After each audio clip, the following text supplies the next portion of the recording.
Yeah, Angela, that was more than just words being exchanged. Someone comes after you with a pair of shears. That's a bit more.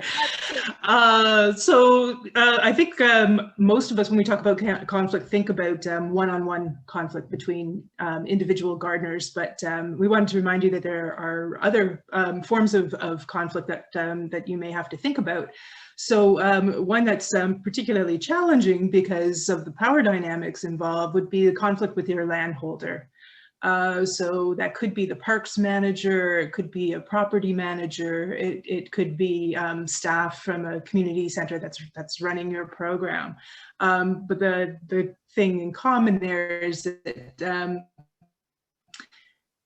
dealing with the landholder is that it's very high risk, because this person could have the power to withhold services. If you want compost from them, they could decide they're not going to give it to you. They could ask people to leave, or they could ultimately close down the garden. So it's a slightly different setup than just one-on-one.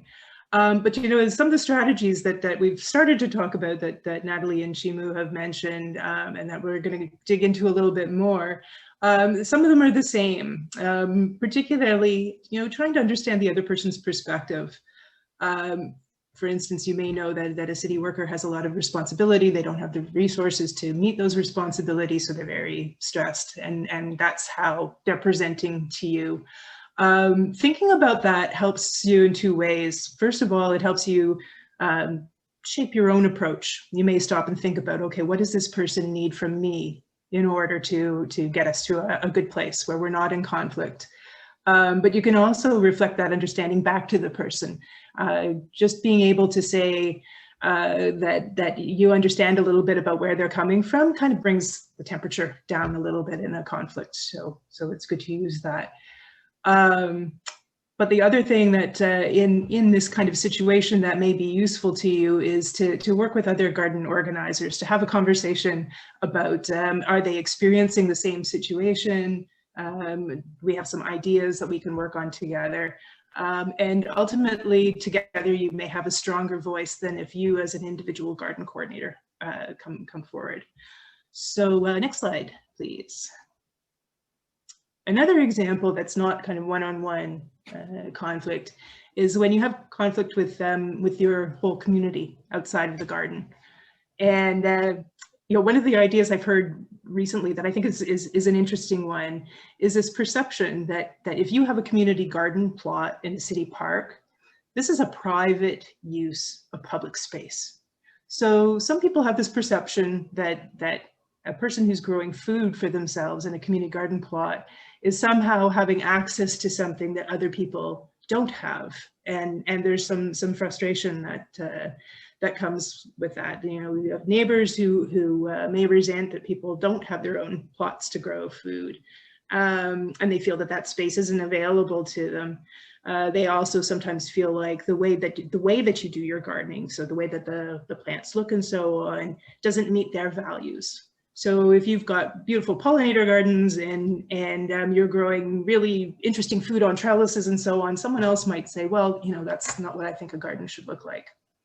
So my answer to this one is an ounce of prevention is better than a pound of cure. And I think this is true for conflict resolution in general. If we're working to try and create a space that other people can join in, then they're more likely to feel a little bit of a sense of ownership, stewardship.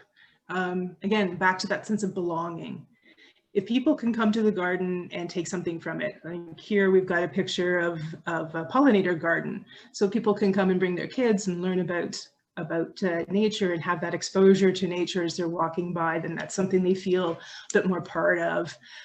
This other picture here is showing the Scarborough Village Community Garden.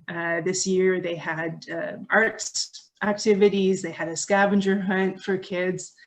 Again, this is all ways that people can become engaged in the garden, feel part of it, and that kind of heads off at the pass some of the negative feelings about I feel excluded from this space. And it also gives them a bit of a stake in the garden, that this is something that they want to fight for, that they want to keep because they get benefit from it. So if there's any time where a garden is threatened, if you've involved your community, they're going to say, hey, this is our space too, and we want to keep it. I also wanted to kind of point out that, you know, on the surface, when you have a community member who's not involved in the garden, who comes up and says, oh, I don't like the way this garden looks. This looks like a mess to me. When you hear that, sometimes what's happening underneath the surface is that they're actually motivated by their own biases, their own perceptions of who the people in the garden are. And so it's really about, you know, this is someone who doesn't want someone who is different in their garden. They may express it as, you garden differently than I would, but really what it's about is they see someone who is Black, who is Indigenous, who's maybe trans, newcomers. You know, there are a number of different categories of people that others react to. And so another way to address this is to use this space as a way to say, these people that you would see as other actually have lots to teach all of us about cultural practices, ways to grow food. We have a lot to learn from each other. This is a very public space where you can send that message and people can learn, and it makes a statement that these practices are actually welcome in a public space. They're valuable. They're something that we want to support.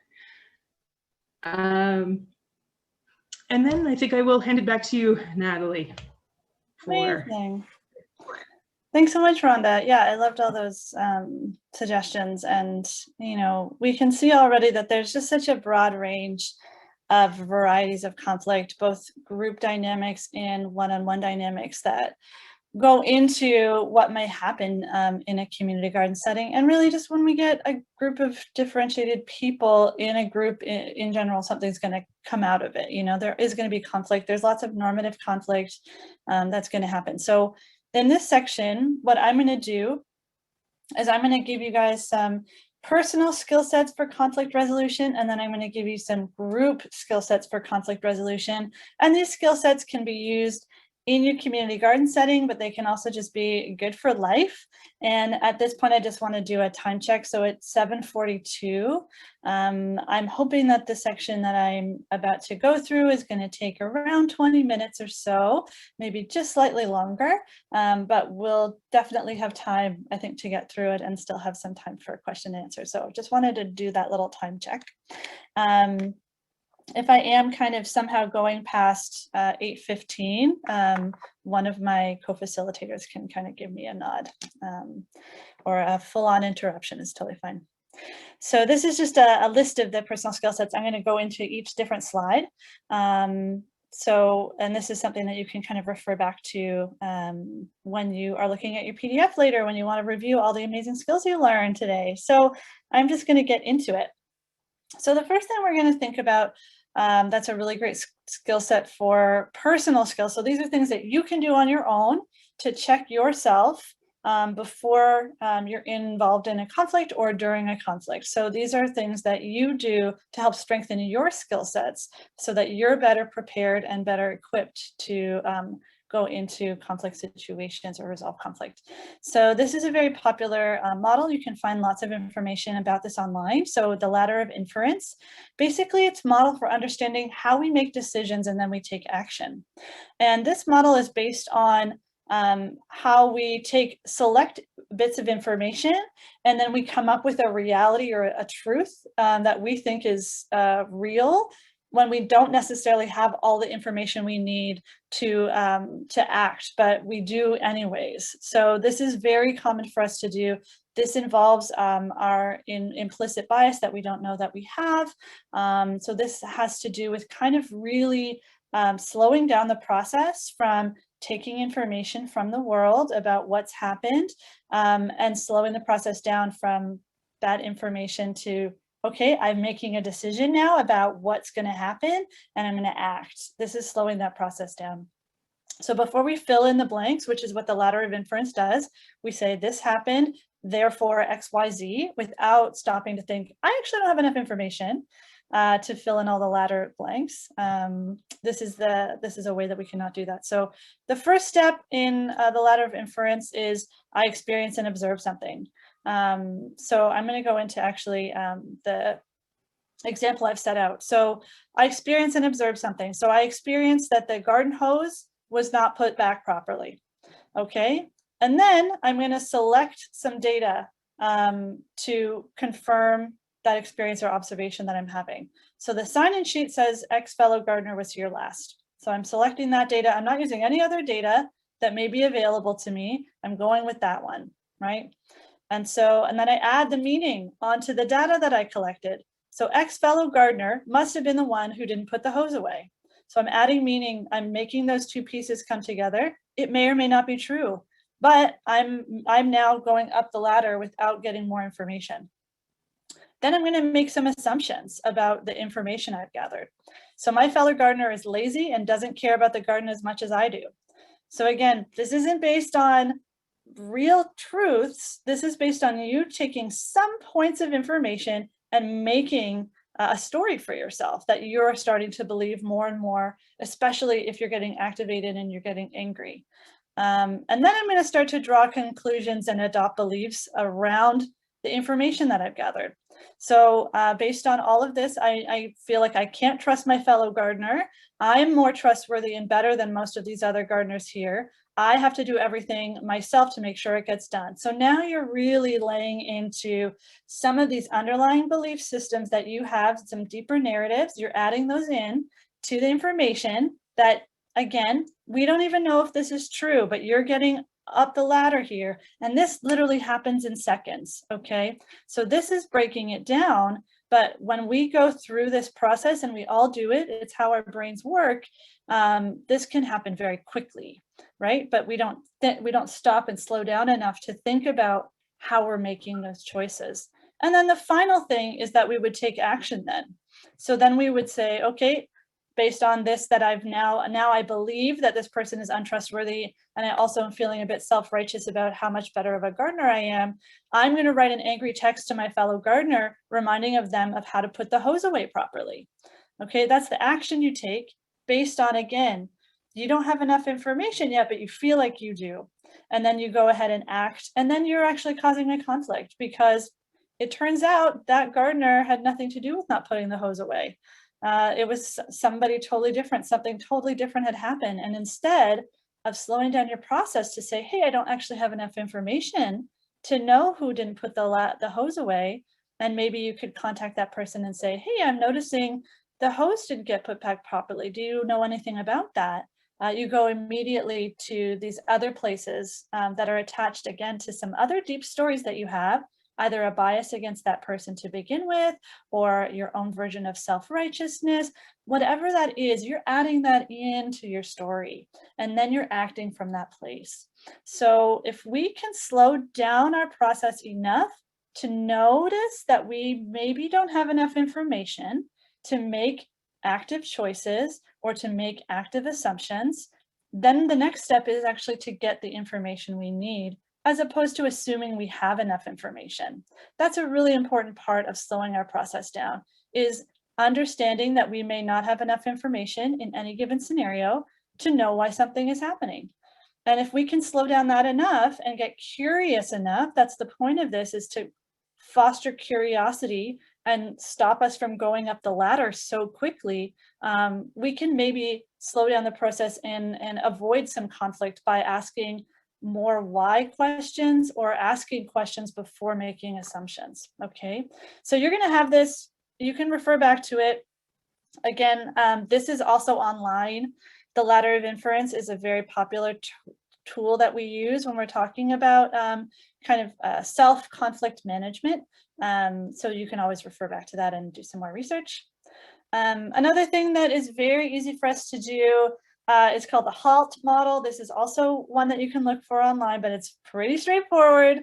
So Halt is just before you decide that you're going to have a hard conversation with someone, or before you're going to get really activated, or maybe you are activated already and you're ready to, be in conflict maybe with someone, think about whether you are hungry, whether you're angry, whether you're lonely, or whether you're tired.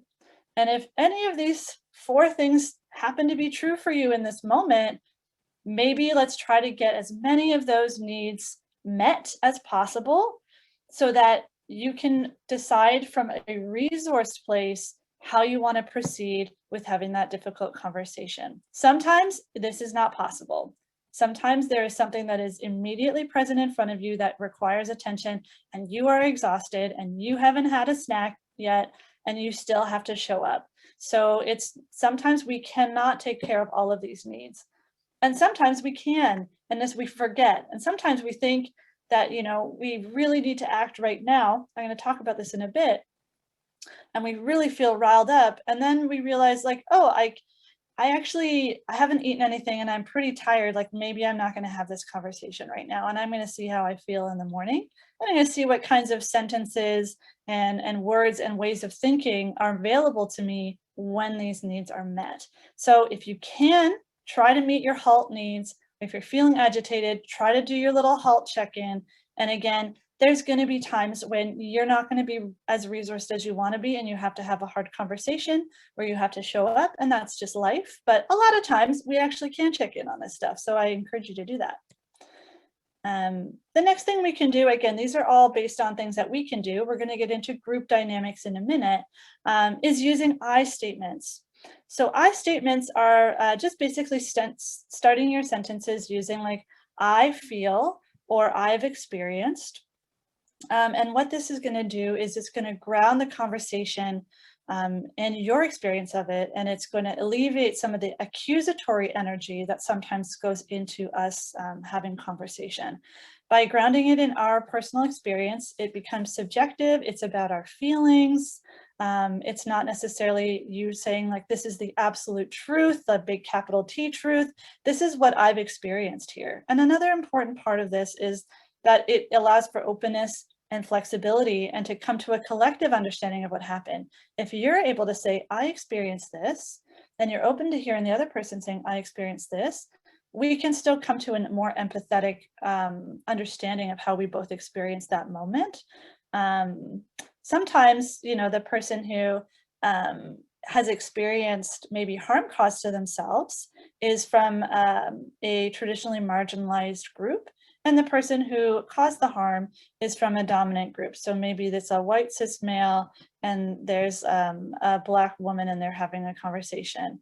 In those cases, when there's a differentiation of power, we may decide that we want to give a little bit more weight to the person who's the marginalized person because they historically have been underrepresented and their positionality has not been valued and their voice has not been heard. So that's something that we can talk about a little bit more. But in general, I statements allow for us to come to a shared understanding. And then it also centers in the feeling and the impact and not the fact or the intention, which can be subjective.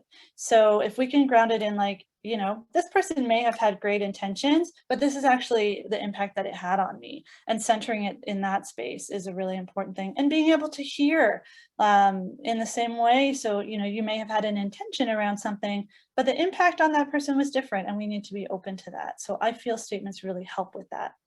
And this little wheel of I statements here is a great way for you to form some sentences in this way. So I feel whatever you feel because of XYZ thing that happened, because, and then when you do this thing, and then what I need is this. So it really helps if you're able to, and sometimes you can't, sometimes you're not quite sure, and that's okay. But if you can frame what it is that the person maybe can do differently, or what as a group we can do differently, it can help us to all move forward. Because sometimes we just haven't stated what works for us. We haven't stated how we respond to things. And maybe we experience something that we didn't even know was going to be really activating to us, but it is. And so we need to be interacted with in a different way. And so if we can offer that to the person or to the group, that's also really helpful. And sometimes we can't, and sometimes we come to that slowly or collectively over time, and that's okay. So another thing that we can do, and this can be true whether you have a formal or informal structure, if you still have some common goals, intentions, and values that you share that you've agreed to, even if it's not necessarily written down formally, but you guys have talked about it, that these are the goals, intentions, and values you share. can we ground ourselves in that before we move through to resolve the conflict? So is the conflict in opposition to any of those three categories? So anything like our goals, our shared intentions, and our shared values. If we can deeply name that and refer back to that, that's going to help ground the conversation from the start, because it takes it out of the realm of you didn't put the hose away properly, and it grounds us more in a goal or an intention, which is that we all collectively care for this space in a well way, in a good way. That might be something that we ground it in, so that it's not just like the hose, because the hose is never the issue. It's always all of this other stuff that's underneath it, right? So during the conflict, can we name the goals and intentions for the conversation clearly to the other person during the conversation? So can we start off by saying, hey, my intention is to ground us in our goals of wanting to all take care of the space, which I know you share, right? So we can start the conversation off that way before we move into the actual issue. Are we giving ourselves and the other person enough time to have the type of conversation that honors the goals, intentions, and values? Are we trying to have a conflict resolved at like the end of a meeting as we're walking out the door? I guess, you know, no one's walking out the door collectively together these days, but you know what I mean? Are you actually giving enough space for that person to respond if something else comes up or not? Are you maybe pulling a bit of a power move by bringing something up in without giving that person time enough to respond and think about what they've said and what they need and how they want to engage? And then if the conflict is not in opposition to any of the goals, intentions, and values, but it's something that's agitating to you, it might be more related to yourself, and it might not actually be a conflict that needs to be managed. It might just be something that you need to deal with on your own. Maybe it's just like this person's personality is annoying to you, but it's not actually there's no conflict in terms of your shared goals, intentions, or values. There's no boundaries being crossed. There's no real issue. They just might be annoying to you. And that's actually on you to manage your own responses to that person, you know, maybe sharing less space with that person if it's possible, and just taking care of yourself. Because if they're not actually doing anything that is a direct encroachment on the goals, intentions, and shared values, and nothing is actually happening, then maybe it's not a conflict you need to continue to bring up, but you have to do something for yourself and set your own boundaries around that person or that situation. Okay. Another thing that we can think about, which I added this at the end, and I hope you appreciate this dumpster fire reference, but so where is the fire, and determining urgency is also a really important part of the personal management of personal skill sets of conflict management that you can do. So anxiety and discomfort, or even anger, can make us have a hard time knowing what's urgent and what can be solved over time, right? So we have a hard time determining whether this has to be something that like I just have to solve right now, or whether I have to kind of sit in discomfort for a little bit so I can choose a better time to have this conversation. A better time might mean when I'm more resourced, so I've gone through my halt list and there's no boxes that I've been able to check off, or we don't have enough time to have this conversation. There's other people around and they don't need to be a part of this conversation or dynamic. We have to check in on whether this is actually urgent, or we're just feeling anxious and we're feeling uncomfortable. And we may have to make some more room to feel discomfort for longer and to be able to manage our own anxiety long enough to have a conversation at an appropriate time. So things that are an actual emergency that require us to really step up right now is if there's an immediate danger, so a threat to someone's body or life, a threat to someone's integrity. So if somebody is being harassed in front of you, that is an emergency. That's something that needs to be dealt with right away. Right, so those are things that we act right now on. In the case of community gardens, if it's a threat to the ability for plants to stay alive. So if somebody forgot to turn on your shared irrigation system, you may have to like act on that right away, you know, and maybe you're angry and you don't get time to check on your halt, and you just have to be like, okay, like we have to deal with this right now.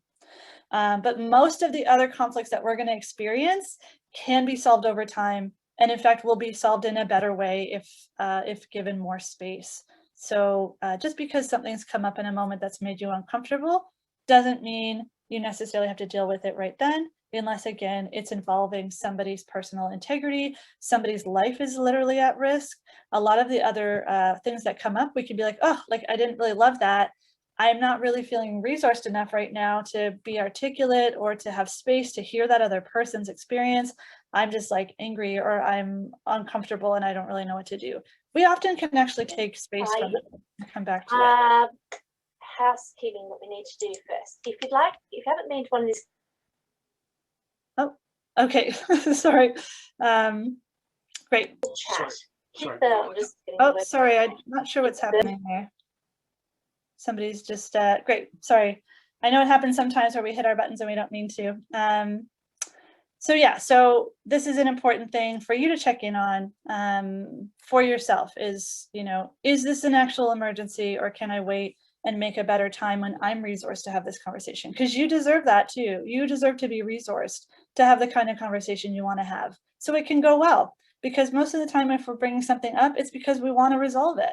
We don't want to make it worse. We want to make it better. And so if we can wait and resource ourselves, that's often going to be a great place to start. And we don't always have to deal with things right in that moment. Another thing we can do, and we did this a little bit earlier even, is just checking in with our body. So if we are having a conversation where we are trying to be present and we need to move through conflict and we're feeling discomfort on either end, maybe someone is saying that, you know, we've done something that's been harmful or hurtful, or we're the ones that are presenting that, whatever that might be. If we're in a tense situation, a really good thing to do is resource our body as much as we can in that moment. So again, you can ask yourself a couple of questions. So can I feel the ground? So can I make a point of contact with my body in the ground, or can I feel the chair underneath my butt? Whatever you can do to actually feel your body connected to something, that immediately is already going to start to ground your energy, which is good. You can check in on your breathing, right? So can I slow my breathing down if I'm breathing quite fast? Because rapid breathing is going to increase our anxiety levels. Our body's going to respond to that. So can I check in with my breathing? Can I feel the breath coming in and out of my nostrils? You may be able to do that. You may be not. You may not have time for that. It's fine. If you can check in on your breath in any kind of way, that is always helpful. Also, posture. What is your posture like in the situation? So are you hunched over and small, or are you taking up a lot of space? We do this automatically. We don't often think about this. So it's good for us to check in with our body, because our body is going to tell that other person a whole bunch of information that we are not saying with our mouths, right? So if we are crunched up like this, we are in a protective position, right? So we are literally protecting our body in a way that we're not even conscious of. And so that's going to create a dynamic. If we're taking up a lot of space and we're leaning in, that's also going to indicate to that person, you know, that we are trying to be dominant over them. And we're kind of ready to get aggressive, even if we're not thinking about this. We're not doing this on purpose. This is just what our bodies do. And we do things like this. So we cross our arms, and this is a form of protection. This is also a form of saying, I'm not open, I'm not available.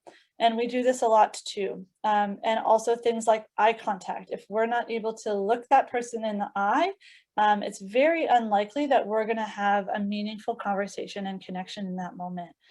Sometimes we have issues with making eye contact, and lots of us do for lots of different reasons. So it's okay if you're not able to do that. But if you can think about it, that's something that we can try for, aim for, even if it's just a little bit. A lot of us have issues with eye contact, and there's lots of reasons why. It's very intimate. And it can be really hard to have eye contact with somebody when you're angry and when you're upset, because you don't want that intimacy. But if at the very least, you can maybe uncross your arms, you know, having your arms at your sides, or having an open body, not one that's leaning in and not one that's trying to puff up and take up space, but just that your arms are down. It's already going to showcase with your body that you are open to receiving feedback, you are open to having a dialogue. If you're crunched up, if you're taking up space, these are going to be invisible ways that impact whether your conversation is going to go well. So that's something that you can really think about. And also checking in on that other person's body language. If they're doing any of those things, you may be able to tell that that person is actually not available for the conversation that you're going to have. And you can either, if you feel safe, you can kind of name that and say, hey, I'm noticing that you're feeling that your body's quite tense right now. You know, how are you feeling? Do you feel like you can have this conversation right now? Again, if we are in a dumpster fire situation, if we're in an emergency situation, or we are in a situation where somebody's like integrity, somebody's being harassed, things like that, we may not have the time to do all these check-ins. This is really nice stuff, and we may not always have time for it. But if we can do even one of these things in those moments of heightened intensity, it's amazing, you know, and we get better and better and better at checking in with these things over time, even when we're in those intense situations. If we start practicing them in the less intense situations, we are going to train our bodies to get really good at being able to drop into all of these skill sets when the heightened situations come up, which is also where these are necessary, but harder to access when we're really activated. Okay, I'm just going to check your time. I think we're just great.